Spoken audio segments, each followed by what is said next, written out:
सततं नमः। कल्याण्यै प्रणतामृद्ध्यै सिद्ध्यै कुर्मो नमो नमः।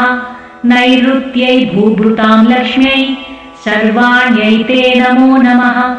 दुर्गायै दुर्गपारायै सारायै सर्वकारिण्यै ख्यात्यै तथैव कृष्णायै धूम्रायै सततं नमः। अतिसौम्यातिरौद्रायै नतास्तस्यै नमो नमः। नमो जगत्प्रतिष्ठायै देव्यै कृत्यै नमो नमः। या देवी सर्वभूतेषु विष्णुमायेति शब्दिता नमस्तस्यै नमस्तस्यै नमस्तस्यै नमो नमः।